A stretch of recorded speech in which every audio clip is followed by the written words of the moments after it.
Olá, começamos mais um podcast aqui, Real Podcast. Sejam muito bem-vindos aqui com todos nós aqui reunidos. E hoje nós estamos recebendo um convidado muito especial, um cara que tem uma história sobrenatural, algo assim que vai impactar a sua vida, né? E eu quero convidar você aí a curtir, né? Já mandar aí pro pessoal, já mandar o like, já curtir aí, já compartilhar, porque é uma história que vai impactar a sua vida. Você vai ver como Deus pode transformar a vida de uma pessoa que realmente entrega os seus caminhos para Deus. E aqui nesse podcast nós vamos conhecer como é sobreviver dentro de um presídio. Beleza? Então, vem conosco e seja bem-vindo a mais esse episódio aí, Real Podcast.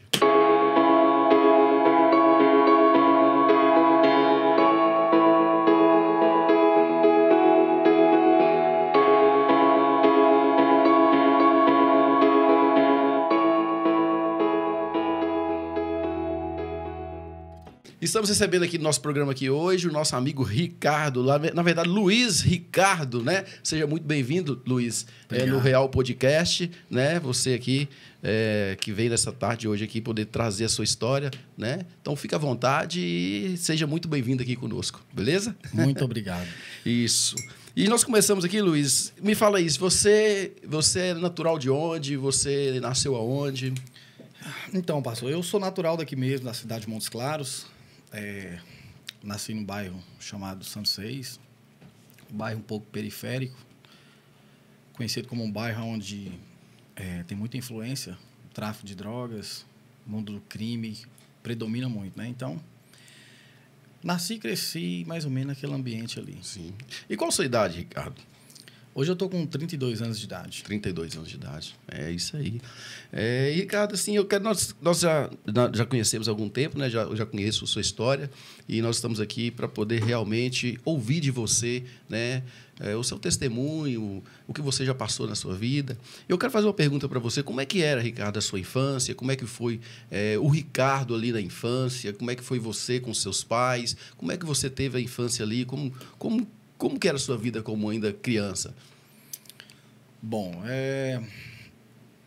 quando criança, cresci com até uma certa idade, até cerca de 4 anos de idade, eu cresci com meu pai e a minha mãe, morando juntos. A partir dali, os dois se separaram, acabou que eu fui embora com a minha mãe, morar com ela lá nesse bairro Santo Seis. Uhum. Praticamente fui criar toda a minha vida pela minha mãe. Sim. Ela foi sempre minha mãe e meu pai.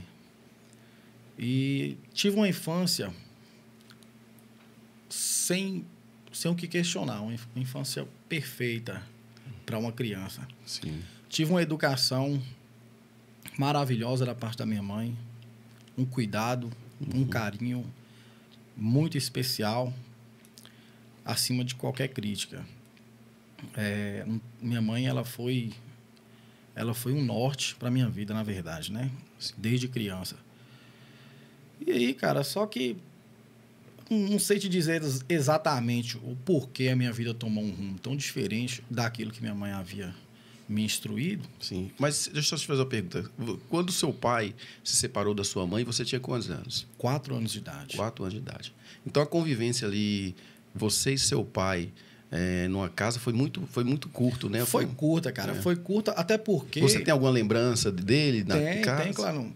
Tenho muitas lembranças, até porque a gente tem contato até hoje, né? Uhum. Porém, quando a gente morou junto, eu era muito novo. Então, assim, as lembranças, elas são bem antigas. Sim. Mas tem muita lembrança. Eu lembro que meu pai, ele era músico. Uhum. Eu já fui para as noites com ele, onde ele tocava. Sim. Assim, meu pai é um cara bacana, entendeu? Sim. Mas, assim, a gente nunca teve aquele vínculo muito afetivo. Algo bem normal, pai e filho, um respeito, mas não passou daquilo ali, não. Entendi. Porque eu fui criado a vida inteira mesmo, foi pela minha mãe. Ela foi mãe e pai. Uhum. E como é que foi você entrar na adolescência, né? A gente sabe que na adolescência a figura do pai é muito importante para nos dar destino, para nos orientar, até mesmo para ser aquela figura de força nas nossas vidas, né? Quando nós temos a presença de um pai nas nossas vidas, a gente sente mais uma segurança. Mas quando o Ricardo ele entra nessa adolescência com com pais separados, vamos dizer assim. Como era para você, assim, no meio dos seus colegas? Como é que era dentro da escola? Como era aqueles momentos ali, talvez você passava ali os dias dos pais, assim? O que você sentia falta? Ou o que você achava que precisava de mais? Eu entendo assim que a figura paterna ela é essencial no meio de uma família. Até porque a mãe, ela tem mais aquele lado carinhoso, a mãe é mais passiva, né? Mais coração, né? E o pai, ele já é ativo, né? Alguém que impõe. Assim, acredito que fez uma grande diferença a ausência dessa figura do pai. Na minha infância, eu cresci assim com uma criança muito conturbada, principalmente no colégio. Fui expulso de praticamente todos os colégios que eu passei, porque eu brigava muito na escola, já bati muitos colegas, já agredi professores, inclusive já até cortei uma colega com estilete. Isso eu tinha o quê? 11 anos de idade. Com 11 anos de idade, você já dava um trabalho na escola. Já dava muito trabalho na escola. E sua mãe sempre estava lá, indo na escola? Minha mãe sempre teve presente, até hoje, cara. Sim. Minha mãe nunca foi ausente por um segundo sequer da minha vida, cara. Sim. E aí, durante esse tempo de colégio aí, chegou um ponto em que escola já não me aceitava mais pelo histórico. E aí eu parei de estudar. Já tinha passado por várias escolas. Já tinha passado e acabei que eu parei de estudar. E você parou em qual ano? Parei na época, eu parei na sétima série. Sétima série. Parei na sétima série e fui trabalhar. Até então, eu tentei alguma coisa. Tentei trabalhar. Sim. Lembro que eu trabalhei de servente de pedreiro. Depois disso eu trabalhei como panfletador, panfletei em sinais. Já tentei inventar de tudo um pouco. Ali na adolescência ainda, né, cara? Isso, na adolescência. Cerca de 13 anos de idade. Sim. Só que nessa fase, nessa mesma idade, eu já... Assim, uma turminha que eu tinha uma companhia, acabou que essa galera me apresentou um mundo que eu ainda não conhecia. Um mundo de trevas. E foi um mundo que me trouxe um prejuízo muito grande, cara. Muito grande. Essa galera me apresentou a farra, a bebida, a droga e o crime. Sim. E eu te faço uma pergunta aqui. E com quantos anos você experimentou bebida alcoólica? Bebida alcoólica, acho que com 12 anos de idade, eu já fiz uso de bebida alcoólica e cigarro. E a droga? A droga foi aos 13. Aos 13. Qual foi a primeira droga que você experimentou, Ricardo? A primeira droga que eu experimentei foi a maconha. A maconha. Geralmente a maconha é a porta de entrada, né? A porta de entrada. Geralmente todo mundo vai na maconha dizendo que a maconha é algo leve, algo que não tem tranquilo. Que não vai causar dano, não vicia ninguém. Mas isso é uma mentira, né? Totalmente, cara. Porque você acabou de falar, não retiro nenhuma das palavras que você falou, mas a maconha é a porta de entrada para o resto de tudo, cara. Eu costumo falar o seguinte, que a maconha, aliás, qualquer coisa que te domina, ela tem a força ali de poder te prender em um vício e ali trazer uma escravidão para a sua vida, né? A palavra de Deus, por exemplo, ela diz o seguinte, que nós tínhamos que crescer, multiplicar e dominar sobre todas as coisas, né? O mandamento de Deus, o Deus Pai, o Deus Criador, é o quê? Nós crescermos e dominar sobre todas as coisas, não é isso? Mas o mundo que nós estamos vivendo é o seguinte, muitas pessoas estão sendo dominadas pelas coisas, né?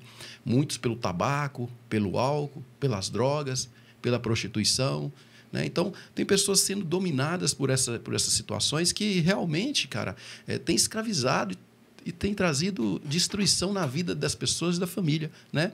E você relatando aí que aos 13 anos, a primeira vez você começa a experimentar a maconha por influência de amigos, vamos dizer, por amigos ali, né? Não eram amigos, né? É o que a gente entendia, né? A gente achava que era amigo, né? Amigo, na verdade, é aquele que quer te ver bem, é aquele que, independente da forma que você vai reagir, ele vai sempre te orientar ao que é correto, independente se você concorde ou não. Sim. Acredito que amigo é isso aí.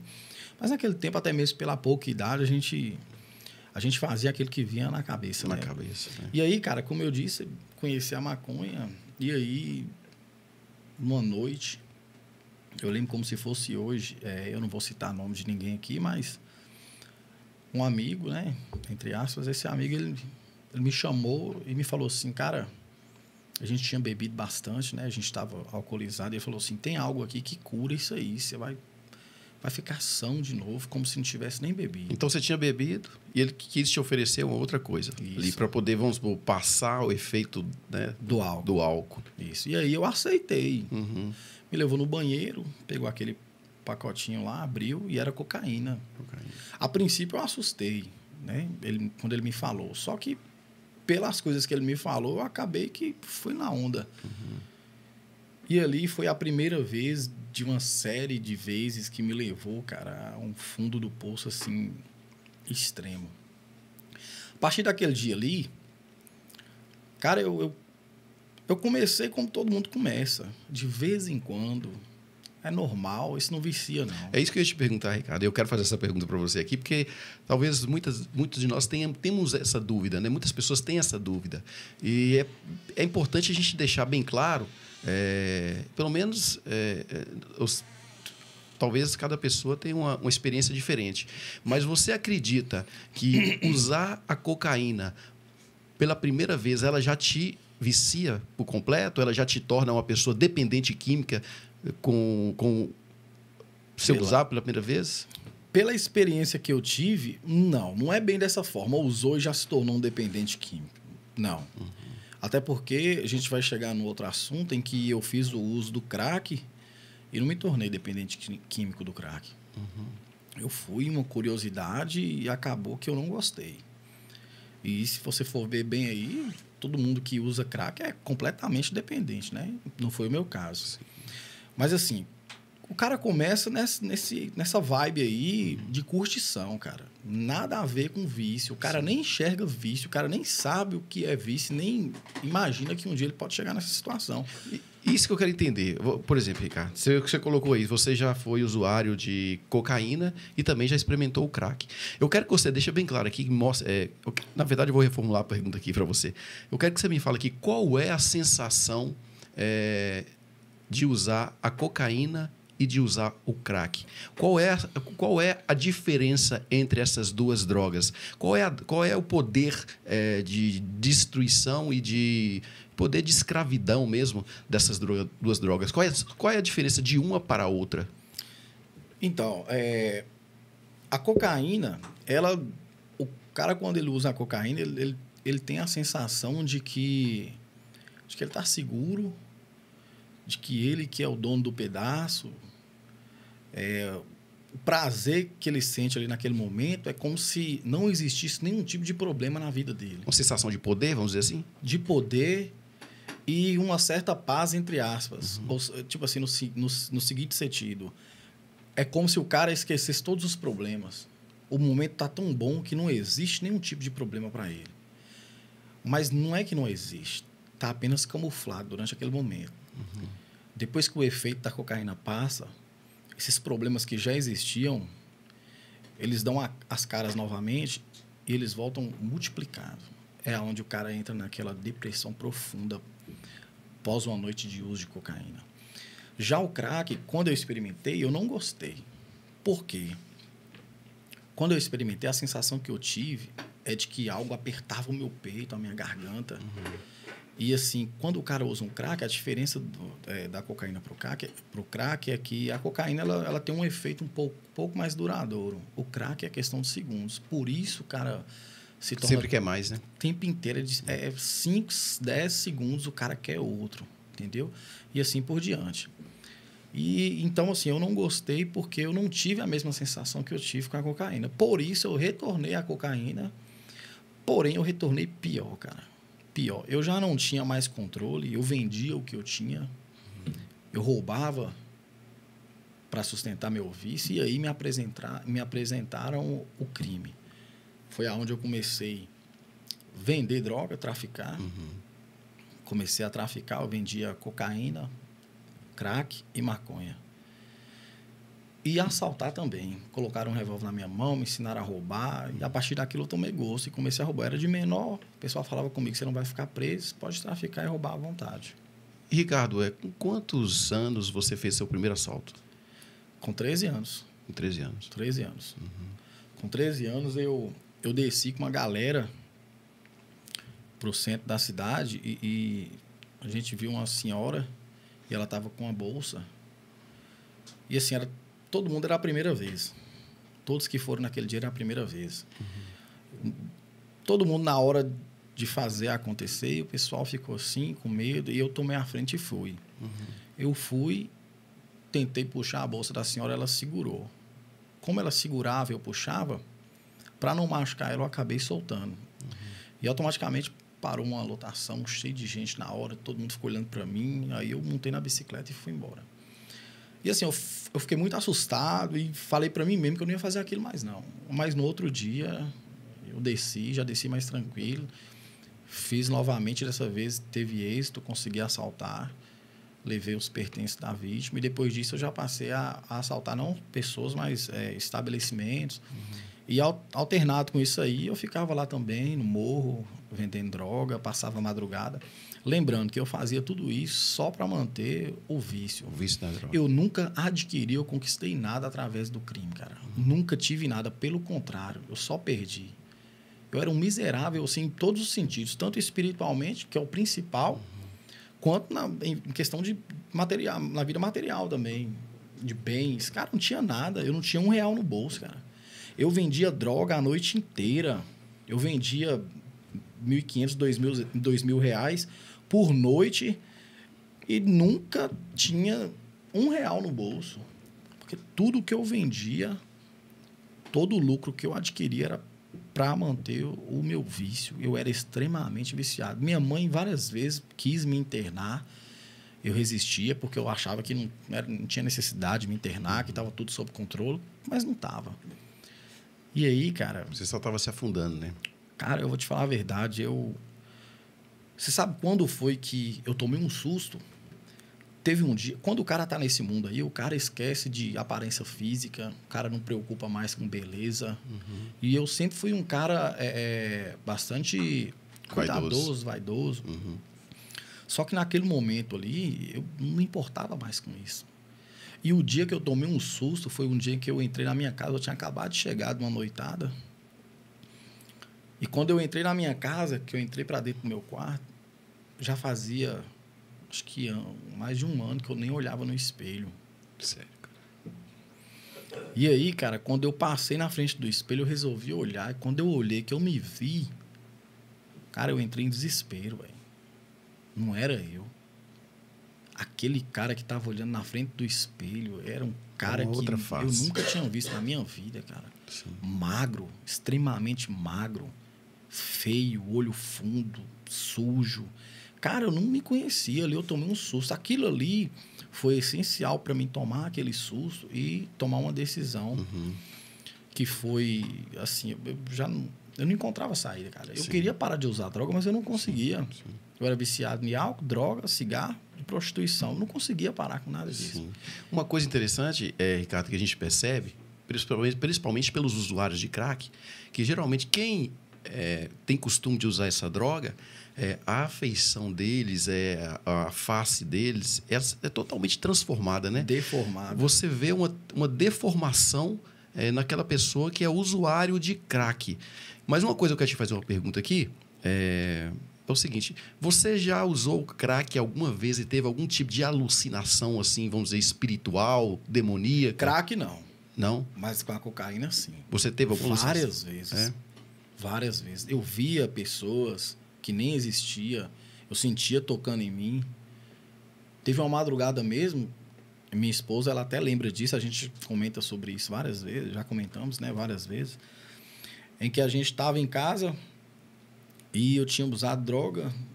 Cerca de meia-noite eu parei para a gente ficar tranquilo, só que eu não conseguia dormir, porque o efeito, ele não deixa o cara dormir. E aí, a gente apagou as luzes, a gente deitado na cama, eu comecei a ouvir passos no quintal da nossa casa. Olha pra você ver. E como se não bastasse, eu tive a impressão de que a maçaneta da porta do nosso quarto estava sendo aberta. Sim. E aí eu levantei, acendi a luz e fui lá, olhei tudo, não tinha ninguém. Voltei, deitei, apagamos as luzes e deitamos. E, novamente, eu tive a mesma sensação. Eu escutava nitidamente passos de pessoas andando no quintal. E eu falava, tem alguém no quintal. Ela, moça, é coisa da sua cabeça, para com isso. Não tem não, você tá ficando doido, para com isso, você tá me assustando. Eu falei, moça, você não tá escutando não, olha aí. Aí eu escutei a maçaneta abrindo. Eu falei, ó, a maçaneta abrindo, tá escutando? Ela, não tô escutando. Eu falei, peraí, tem alguém? Levantava de novo e ia lá, não tinha ninguém.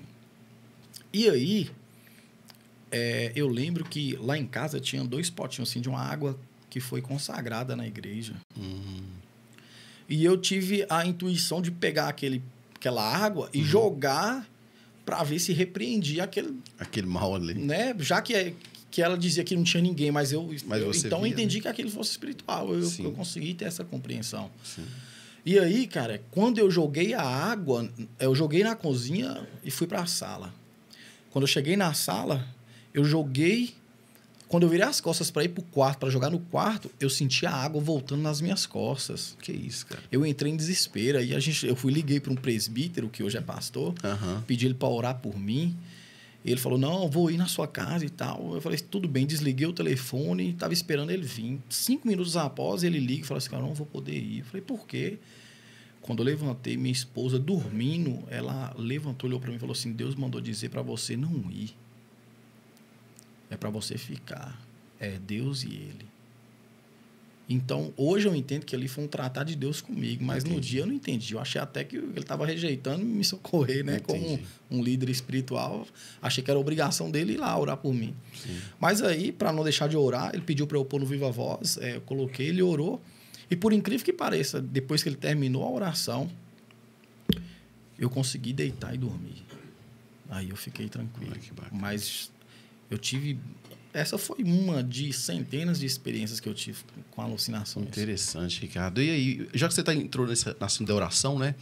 Que você viu ali, teve essa experiência ali com a água que foi consagrada na igreja, tem muitas pessoas que não acreditam em atos proféticos, né?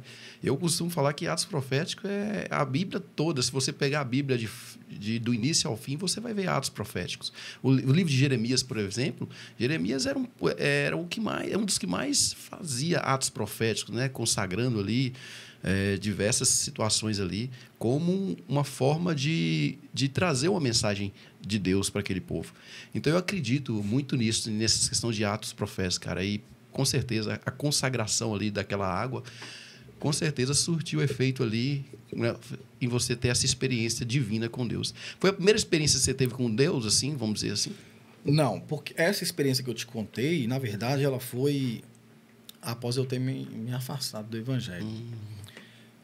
No ano de 2011 para 2012, quando eu estava nessa vibe aí que eu te falei, que eu estava super depressivo, eu queria sair, abandonar as drogas e não conseguia.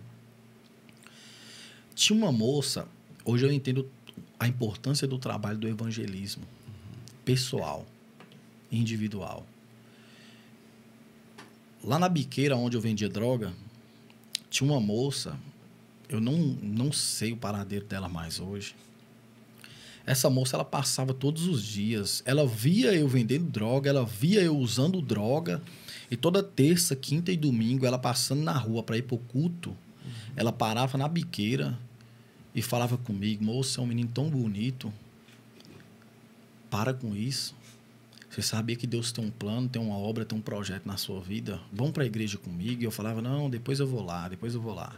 Só que ela nunca desistia de me convidar. Toda vez que ela passava, ela parava, me cumprimentava e me convidava, vamos na igreja hoje? Só e você lá vendendo droga? Vendendo droga e usando droga. E eu nunca quis ir. Sim. Mas a semente que ela plantou em mim, um dia germinou. Por quê? Depois que eu me encontrei no mais profundo do poço, eu estava em casa.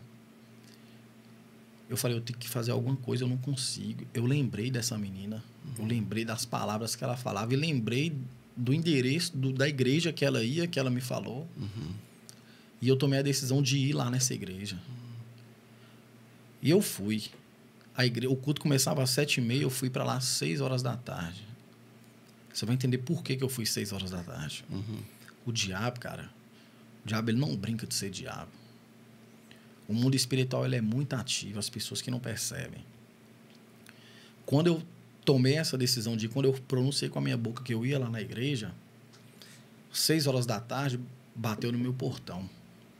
Quando eu abri, era um traficante, um cara muito conceituado. E aí, esse cara virou para mim e falou assim, deixa eu te falar, tem como você ir lá para casa agora? Eu falei, por quê? Não é porque tem um cliente meu lá, o cara comprou muita droga e o cara tá com muito dinheiro para gastar e ele tá precisando de alguém para consumir com ele.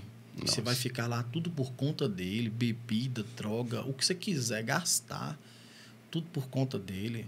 Como eu te conheço, você é amigo, eu queria só que fosse você, que não fosse outra pessoa, porque vai estar dentro da minha casa e tal.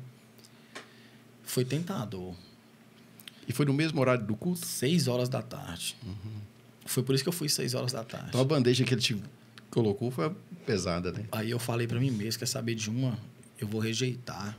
Porque eu cansei de viver assim. E eu tive força para... Eu acredito com toda certeza que aquele foi o Espírito Santo que me deu força naquele momento para rejeitar essa bandeja, né? Porque um cara viciado, ele não rejeita uma bandeja dessa. Sim. E aí eu disse para ele, cara, deixa eu te falar uma coisa, eu não vou querer, não. Eu não vou querer, não. Hoje eu tô com outro propósito, eu vou na igreja ali. Ele, não, tudo bem. Porque a maioria dos traficantes respeita a igreja, respeita o povo de Deus, né? Respeita. Sim. E quando eu falei isso, ele falou assim, não, tudo bem, vai lá então, boa sorte aí. E aí, o que eu fiz? Como eu era viciado, eu falei assim, eu vou agora para a igreja, porque se eu ficar aqui, eu vou ficar sendo tentado, eu vou acabar indo lá. Então, o culto era 7h30, mas eu fui para lá às 6 horas da tarde. Eu fiquei de 6 da tarde até 7h30, até a hora que chegou o pessoal e abriu a igreja. Ele falou, você está esperando o quê? Eu falei, não, esperando abrir a igreja para mim participar do culto. Ele, moço, você está aqui desde que hora? Eu falei, desde 6 horas. Sim. A moça abriu, falou, não, entra para cá. Entrei para dentro da igreja. E aquele culto, aquela noite, cara, parecia que aquele culto foi feito único e exclusivamente para mim.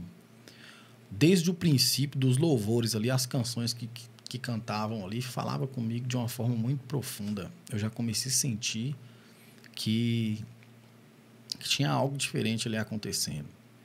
E quando entrou no momento da palavra, o pastor ele olhava para mim. E, inclusive, esse pastor hoje ele é falecido. Ele faleceu num acidente, o bispo Nardel Dias. Foi um canal de Deus na minha vida, sinto muita falta dele. Sim. E esse cara pregava olhando para mim e ele falava minha vida. Como se alguém tivesse contado para ele. E naquela noite, no final de tudo, eu não aguentava. A palavra que ele pregava era tão forte que ela penetrava dentro do meu coração, ela me rasgava por inteiro. E aí, no final do culto, ele perguntou, tem alguém aqui nessa noite? Deus fala comigo que tem uma pessoa aqui que ela veio para cá destruída, arrasada. E Deus manda te dizer que é o início de uma nova história na sua vida. Levanta a sua mão aí e vem para cá. Eu senti que era para mim, levantei e fui para lá. Eu aceitei Jesus. Cerca de 1 mês depois, eu me batizei.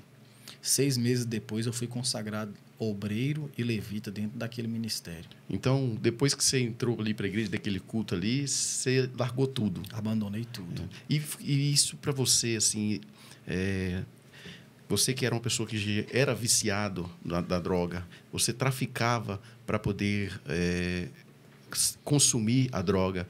Como foi para você entrar na igreja, naquele momento onde Jesus preparou aquele culto para você? Você que chegou ali viciado, né? E nesse culto que Deus falou tanto com você e você aceitou Jesus, como foi os dias seguintes em questão da droga? Para ser bem sincero, foram os melhores dias da minha vida. Por quê?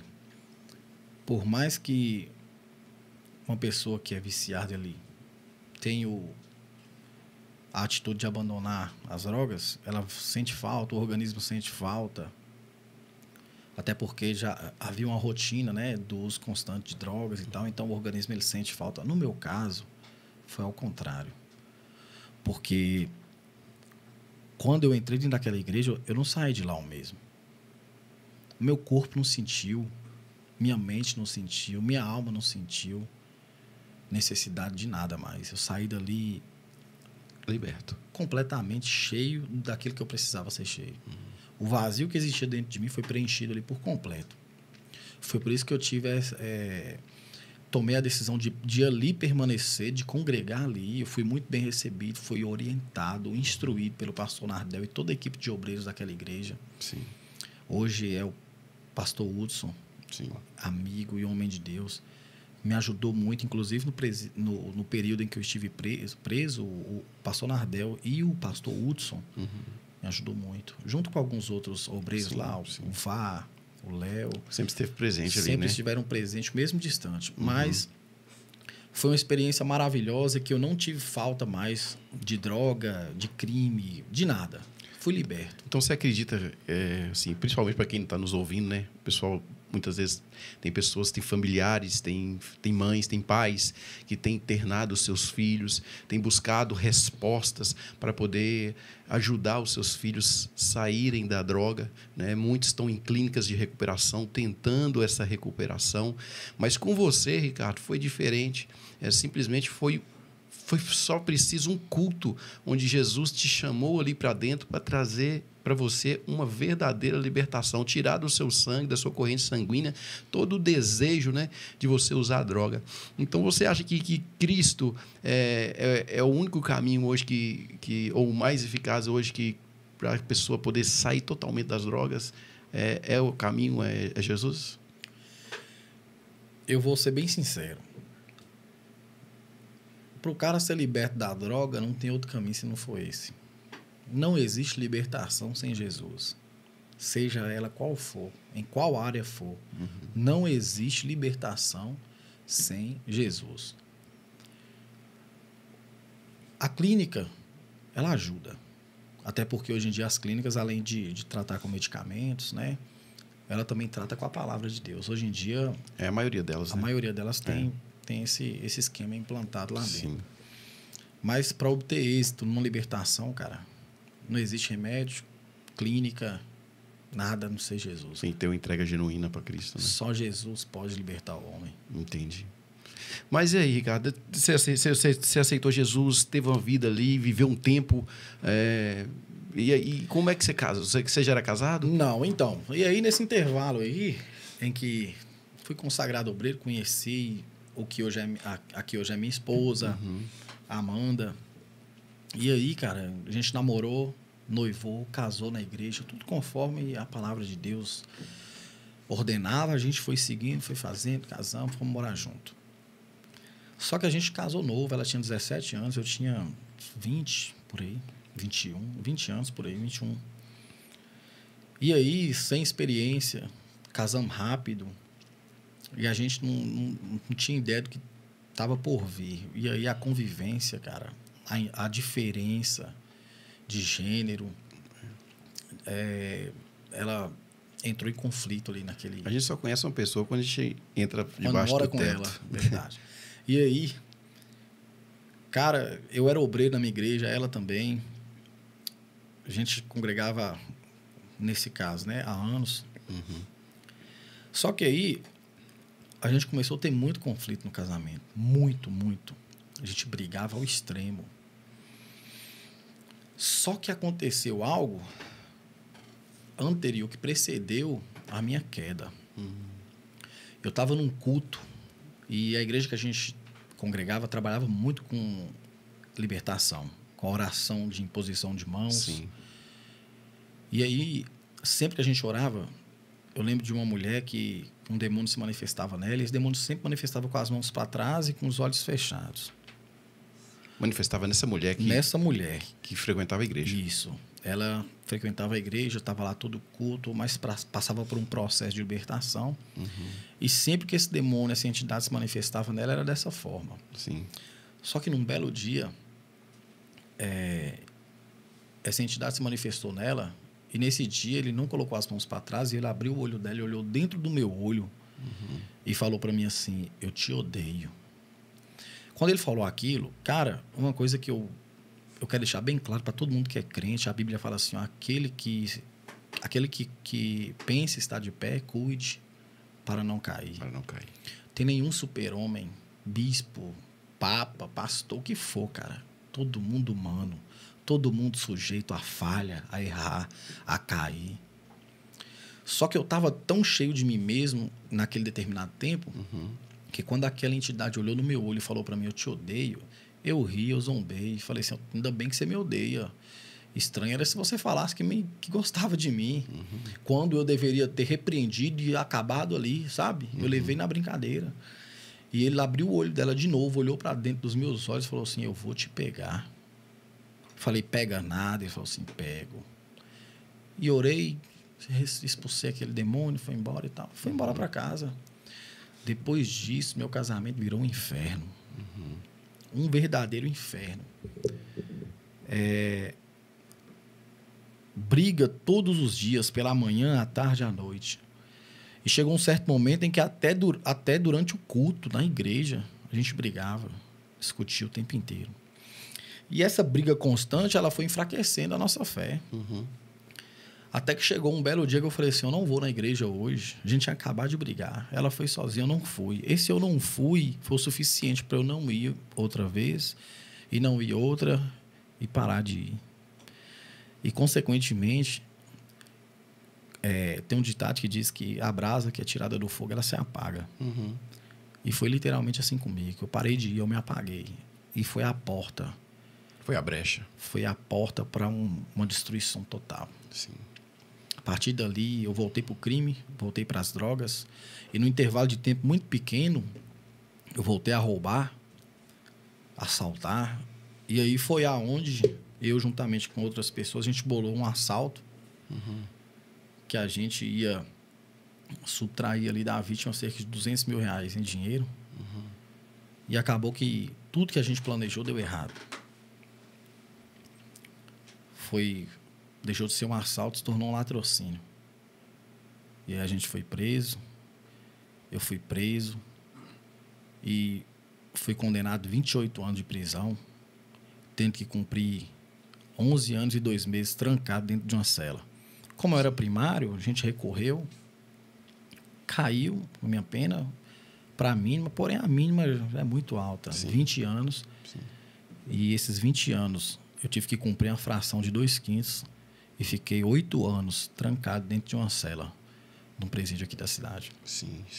E, cara, ali, como você se viu afastado da presença de Deus, né? Você, igual você falou, como uma brasa tirada do fogo, ela se apagou, e aí realmente se apagou porque você se afastou da presença de Deus, e a promessa que aquela entidade maligna ela fez a você no culto, ela cumpriu. Então, essa afronta que o inimigo ela fez a você, ela se cumpriu porque, primeiramente, ela conseguiu te afastar da igreja através da sua vida sentimental. É um conflito sentimental, problemas familiares que você já não queria estar mais na igreja, já estava sendo abalado da fé, e ali você acabou voltando novamente para o crime. Mas eu te pergunto aqui, Ricardo, quando você chegou na prisão, quando você se deparou, foi a primeira vez que você foi preso?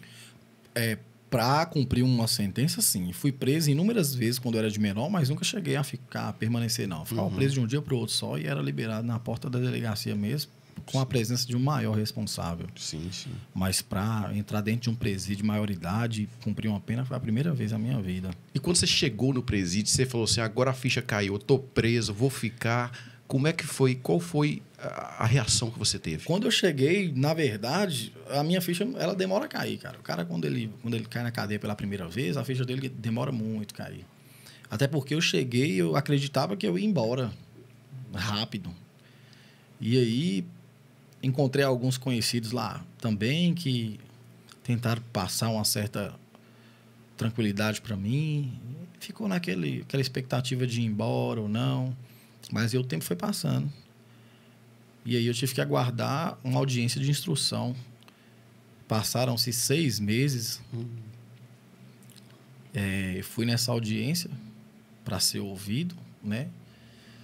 E ali eu fui ouvido, dei meu testemunho, meu depoimento, mas o juiz da época, ele não entendeu que eu deveria ser solto e ele me condenou.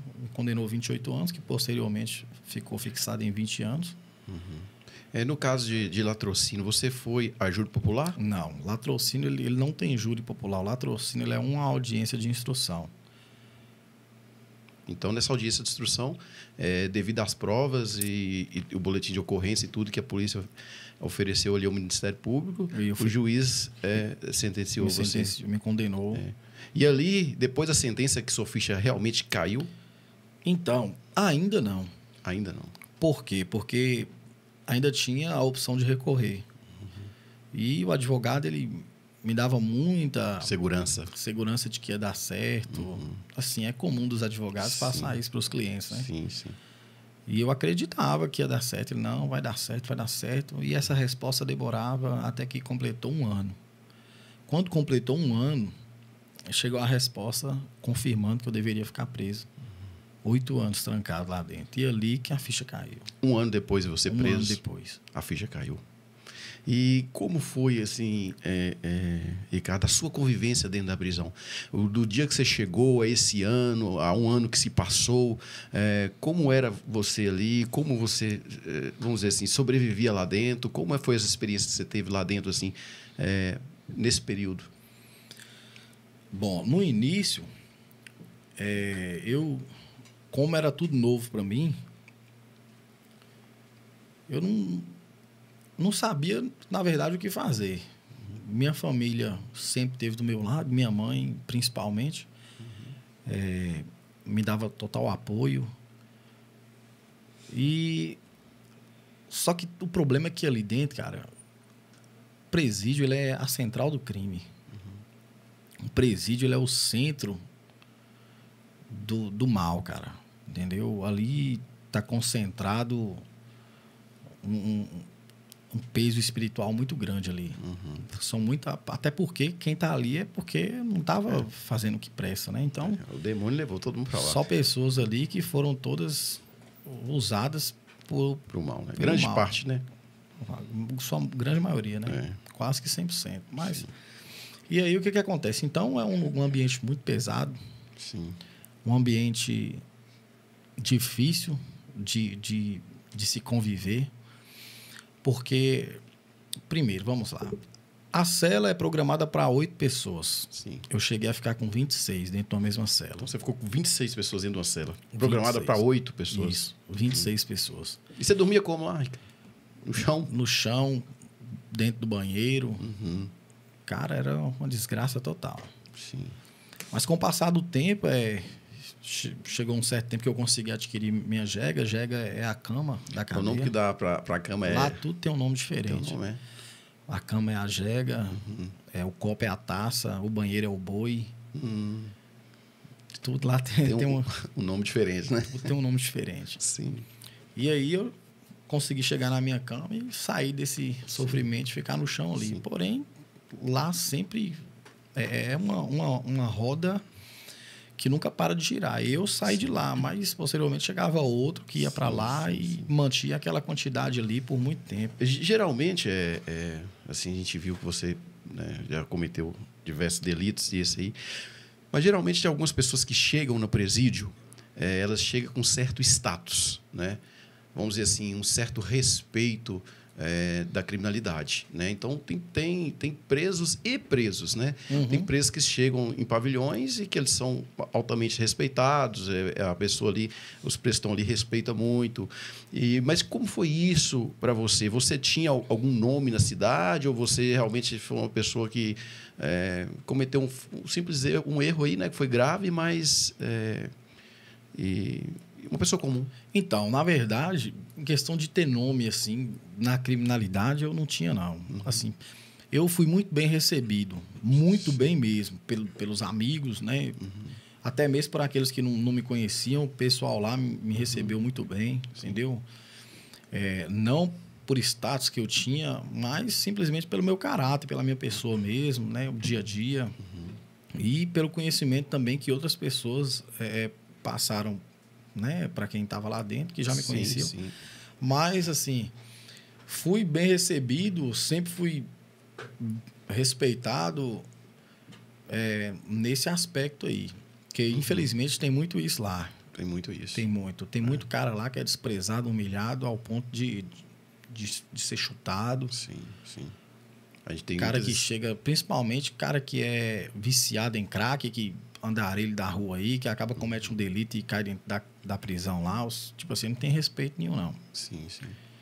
Então você foi preso, sua condenação saiu quando? 2000 e... No final das contas, quando saiu, eu fui preso em maio de 2015. 2015. Foi sair lá cerca de maio, junho de 2016. A época que você foi preso foi na época da guerra, que ainda tinha aqui em Montes Claros? Estava, ainda a guerra existia? Existia. Existia. Entendi. Inclusive, eu perdi muitos amigos nessa guerra aí. E quando você chegou no presídio, a gente lembra que sempre quando o preso chega na unidade prisional, principalmente naquela época da guerra, ele passava por uma triagem. Né? E nessa triagem ali, os servidores identificavam qual era o bairro dele, qual era a facção, qual era o lado que ele era, ou então pelo menos o bairro que ele estava, para poder direcionar aquele preso ali vamos dizer assim, para o pavilhão da facção, do bairro, justamente para trazer Foi a uma primeira certa coisa segurança. Que me perguntaram lá quando eu cheguei. Você é de qual facção? Sim. Primeira coisa que me perguntaram. Sim. Porque a gente passa pela triagem para depois descer para os pavilhões, né? E aí me perguntaram, você é de qual facção? Até porque se joga um cara de uma facção dentro de um pavilhão que é de outra facção, o cara vai ser morto, né? Vai ser morto. E na época existia. Hoje não. Hoje está bem tranquilo, não existe mais isso lá. Não existe, até porque hoje em dia tem a tal de uma paz aí, né? Mas Sim. na época não aceitava. E me perguntaram, eu não tinha facção, não era faccionário. Falei, não, qualquer lugar aí. Só que eu tinha uma preferência de ir para o pavilhão onde tinha mais conhecidos, pessoal do meu bairro. Pessoal do seu bairro, né? Para ter até uma suposta segurança, né? Isso, aí foi para lá que eu fui. Sim, sim. E ali você ficou por 8 anos, né? 8 anos. 8 anos. E como é que foi, assim? E depois disso, Ricardo, o que aconteceu, assim? Você se reencontrou com Jesus, assim? Como é que foi seu reencontro com Cristo dentro do presídio? Depois de quanto tempo que você estava preso, né? Já cumprindo uma condenação de 28 anos, que você realmente voltou para Jesus dentro do presídio? Então, 20 anos. Com um ano, depois que a minha ficha caiu, antes da ficha cair, eu ainda estava naquela vibe lá. Meio que empolgado com crime, com droga. Mas depois que a minha vibe passou e eu caí na real, depois de um ano e pouco, que eu olhei aquela situação, olhava para um lado, tinha uma parede, eu olhava para o outro lado, outra parede, atrás uma parede, na frente uma grade, e não tinha para onde ir. O máximo que eu podia era dar 5 passos para frente, 5 passos para trás, deitar ou ficar sentado. Ali eu caí na real. Falei, meu Deus do céu, o que aconteceu comigo? E o pior de tudo é que eu olhava para frente, faltava tanto tempo, cara. Porque o tempo aqui fora passa rápido, mas o tempo lá dentro, cara, 1 ano Demora se torna 10. E aí, cara, eu caí na real, falei, meu Deus, e agora o que vai ser de mim? E aí eu lembrei de quem? Lembrei de Deus. Todo mundo só lembra de Deus. A maioria das pessoas só lembra de Deus quando tá no fundo do poço, cara. Infelizmente, a maioria das pessoas são assim. Sim. Enquanto tá bem, Deus fica em segundo plano. Mas quando tudo vai de mal a pior, enquanto ela tenta achar uma solução, ainda continua deixando Deus em segundo plano. Mas quando ela chega no limite, no fundo do poço, não tem mais para onde ir, não tem mais nenhuma alternativa, foi o meu caso, Sim. Eu lembrei de Deus. E existe um ditado, né, que o pessoal fala, né, que as pessoas falam, que só existe 2 formas de irmos para Deus. Uma é pelo amor e a outra é pela dor. É 2 extremos, né? É o amor ou é a dor. E aí, depois... Na verdade, eu não vou dizer infelizmente. Felizmente, né? Eu fui pela dor. Independente se for pelo amor ou pela dor, o mas você reencontrou Cristo lá. E como é que foi essa decisão lá dentro? Foi algum pastor que foi lá pregar? Tem igrejas que fazem trabalhos lá dentro? Como é que é o trabalho? Como é que foi a sua experiência lá com isso? Então, lá... igrejas, tem muitas igrejas que vão lá. Muitas não. Tem algumas igrejas que vão e fazem esse trabalho evangelístico lá. Mas, no meu caso, eu tive esse desejo de voltar, não foi pelos pastores que vinham de fora, mas sim pelo culto que é feito lá no presídio mesmo, pelos próprios presos. Pelos próprios presos. Lá os caras pregavam a palavra, cantava louvores, todas as celas, são 10 celas no pavilhão, cada cela, na época, cerca de 20 a 25 presos. E durante o culto o pessoal abaixava as televisões lá, os rádios e eles têm respeito atenção. com os cultos evangélicos lá, né? Tem respeito. Pelo menos tinha, né? Ainda tem. Já chegou, assim, ter algum certo momento em que... Porque o pavilhão, ele vai mudando, né? Muitos vão embora, chegam outros. Então, muda também a forma de conviver. Tem alguns que são mais empolgados e acaba que tem um determinado tempo que não tem tanto respeito. Mas, na sua maior parte, tem respeito. Sim. Seja o maior traficante, o maior homicida, até o menor, o cara ele tem um certo respeito pela palavra de Deus. Certo. E acontecia os cultos ali dentro. E aí, de tanto ouvir a palavra de Deus ali, eu acabei cedendo e entendi que não tinha outra solução. E aí eu decidi voltar para Jesus. Mas você reconciliou com Cristo dentro do presídio? Dentro do presídio. Dentro do presídio, eu levantei minha mão, reconciliei e determinei para Deus e para mim mesmo que a partir daquele dia ali, independente do que fosse acontecer, se fosse para mim ficar lá esse tempo todo que estava determinado para eu ficar, ou se quisesse me tirar no próximo dia, a partir daquele momento ali eu ia dedicar minha vida à obra de Deus dentro daquele presídio. Sim. E aí eu mudei de cela, fui para uma cela que era considerada a igreja do pavilhão, que era a cela 9 do pavilhão C, na época. Fui para lá, tinha uns irmãos que pregavam a palavra lá, o irmão Igor, o irmão Marquinhos, que é conhecido como Gusta. Tanto que eu te conheci lá, foi no pavilhão C, né? Na cela 9. Na cela 9. Eu lembro que nós chegamos ali para fazer o trabalho. Minha esposa, a pastora Cláudia, né, conversou com você lá e eu vi que realmente você era diferenciado entre eles. Não que os outros são menores, mas assim, a gente via uma certa, vamos dizer assim, dedicação à obra de Deus ali. Porque quando a gente entra num ambiente prisional, nós sentimos o ambiente. E realmente é um ambiente pesado, né? Para quem não conhece o sistema prisional, para quem nunca entrou, nunca presidiu cultos lá dentro, tem dias que você chega que realmente é muito pesado.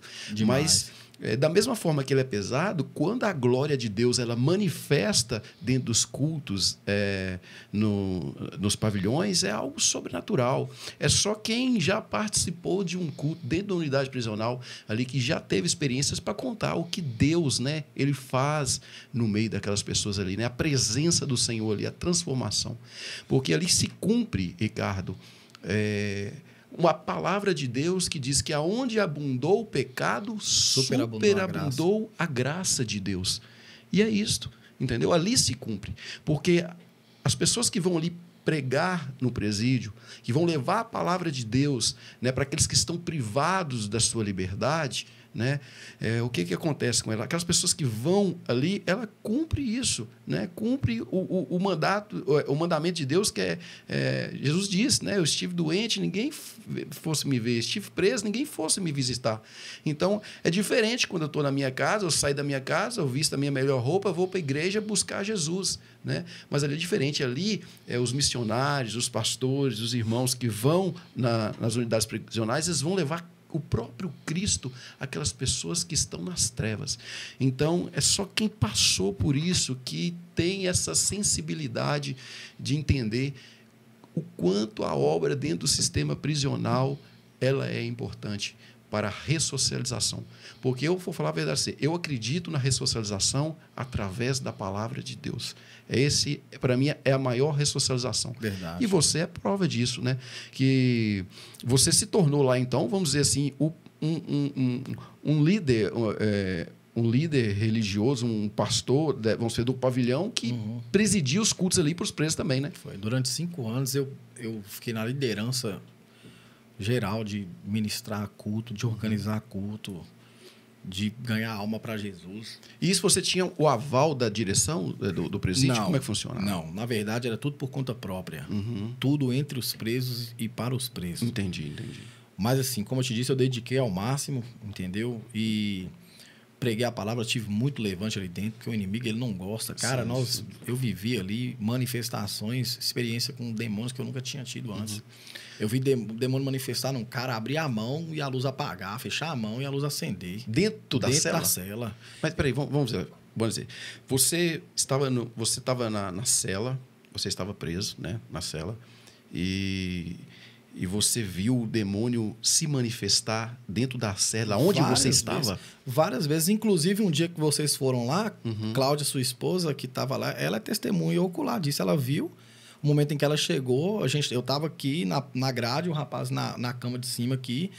Ela olhou para o rapaz manifestou um demônio na hora lá. E aí eu orei por ele, a gente repreendeu lá. Mas aquilo ali não foi nada em comparado ao que eu vivi ali um determinado tempo, cara. Não na minha cela, na cela ao lado, teve um rapaz que ele teve uma possessão demoníaca que eu nunca vi antes e nunca vi até hoje.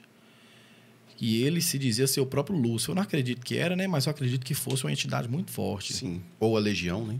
É isso. E ele, olha o que ele fazia. Ele chamava a manifestação outros demônios que incorporavam em outras pessoas e esses outros demônios chamavam ele de mestre. E ele bateu em cerca de 20 caras dentro da cela, ele sozinho, ele bateu. Todo mundo estava com medo, oprimido. Ele possuído pelo demônio? Possuído, batia. Ele chutava o concreto, cortava a canela do cara, tudo. O cara não sentia, o cara não sabia o que era. E os outros presos ali dentro tinham medo dele? Com muito medo. Ele bateu em várias pessoas saíram da cela por conta disso, sabe? Sim. E aí, o que acontece? Aí eu comecei a enfrentar isso aí. Cara, foi uma fase difícil da minha vida. Tive muito levante.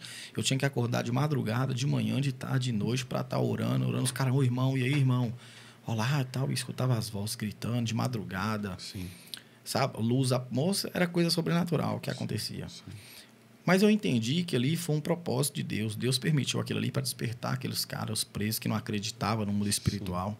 Sim. Inclusive, tem um cara que ele tem o nome de Delcinei, eu chamei de irmão Delson.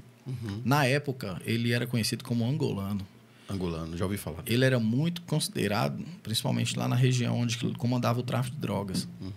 Eram 3 bairros da cidade, eu não vou ficar citando nome, mas sim, eram 3 bairros grandes da cidade aí, e ele comandava geral. Tinha muitas pessoas que trabalhavam para ele, ele mandava matar, ele mandava fazer isso, as pessoas faziam. E ele não gostava de crente, inclusive ele não gostava de mim. Sim. Ele queria, de uma forma ou de outra, acabar comigo dentro do presídio. Só que eu não deixava de fazer a obra. Eu já tentaram me parar muitas vezes ali dentro. Mas eu não parei, continuei. E um certo dia, eu ministrando a palavra lá, essa entidade se manifestou. Antes de começar antes de finalizar o culto, essa entidade gritou para todo mundo ouvir. Falou assim, ó, tem um aqui essa noite que ele está pensando em ir para o lado de seus. Eu não vou aceitar não, porque ele é meu. Eu nem fazia ideia. Não sabia o que estava acontecendo. Era da cela ao lado. E o rapaz angolano, na época, né? Estava na outra cela. A voz que falou foi uma voz demoníaca. O cara ficou possesso. Certo. E aí, quando eu finalizei o culto, eu perguntei, tem alguém que quer aceitar Jesus? Aí uma voz bem contrita falou assim, eu quero, irmão. Eu falei, eu quem? Delcinei. Só não sabia o nome dele, eu conhecia ele como angolano. Todo mundo, poucas pessoas que sabiam. Sim.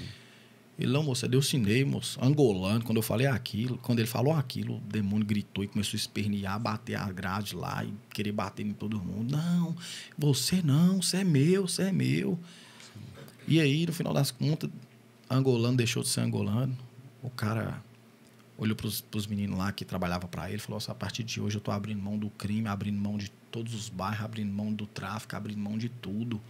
A partir de hoje eu quero Jesus. E abriu mão de tudo mesmo e me procurou no banho de sol e falou assim, tudo que você sabe me ensina, me ajuda a conhecer esse Jesus aí. E eu prometi para ele que tudo que eu sabia eu ia passar para ele. E eu dediquei minha vida a ele e a outros também que aceitaram Jesus lá. Eu fazia reunião no banho de sol e a gente sentava lá e ia estudar a palavra, orava junto.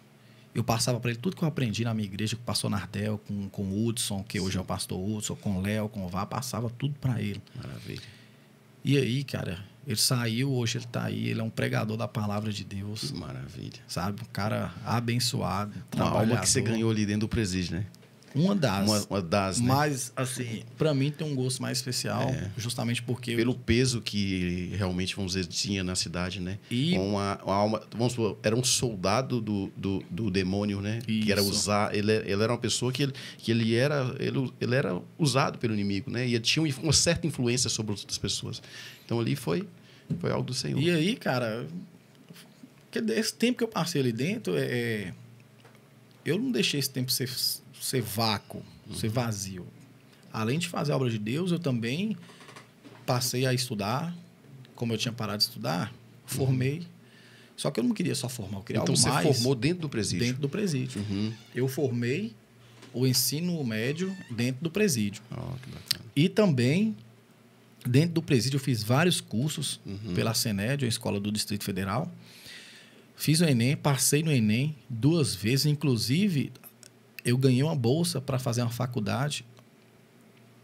Ganhei na verdade, não foi uma bolsa por inteiro. Ganhei um desconto muito grande. E minha família me ajudou. Eu já estava no direito, isso foi no ano de 2021. Eu estava no direito de ir ao regime semiaberto, só que a gente estava enfrentando a pandemia. E aí, fizemos a inscrição, a matrícula na faculdade. Então, você passou na faculdade estando preso? Estando preso. Estudou, passou no Enem, isso, alcançou a nota? E era para fazer a faculdade. Porém, o juiz da época ele não me autorizou. Por causa da pandemia? Por causa da pandemia, não me autorizou. Sim. E acabou que eu não pude ir. E aí fiquei lá por um determinado tempo. Entendi. Mas é isso aí. Mas valeu a pena. Com certeza. Você pelo aprendizado que eu tive, né, as experiências que eu adquiri lá dentro. Hoje eu estou, graças a Deus, hoje vai fazer 1 ano que eu tô em liberdade. Glória a Deus. Sou casado, tenho 2 filhas maravilhosas. Minha esposa está grávida, a gente vai ter mais um bebê aí, um menino, a partir do mês que vem. Hoje a gente mora na nossa casa. Trabalho de carteira assinada, trabalho numa agência de publicidade. Tenho um pequeno empreendimento. Já está empreendendo, né? Estou empreendendo, graças a Deus. Deus conduzindo tudo. E congregando e fazendo a obra. Inclusive, essa semana eu vou ser consagrado a presbítero lá parabéns. na igreja, graças a Deus. A gente fica muito alegre e satisfeito com isso, Ricardo. Tudo para a honra e para a glória de Deus. Amém. Ricardo, foi um prazer receber você aqui no Real Podcast, né? Muito obrigado pela sua história maravilhosa, história sua fantástica. Tenho certeza que vai alcançar muitas vidas, né? Todos que estão assistindo aí vão poder se inspirar, né? Que realmente pessoas que... e tem jeito, né, Ricardo? Tem jeito. Com Jesus tudo tem jeito, né? Com certeza. Às vezes a gente começa a pré-julgar as pessoas e dizer que não tem jeito, mas quando nós entregamos a nossa vida para Jesus, deixamos Ele agir em nossas vidas, as coisas parecem que Ele vai colocando no lugar. Mas muitas vezes Ele coloca no lugar não da forma que nós queremos, mas da forma que Ele proporciona nas nossas vidas.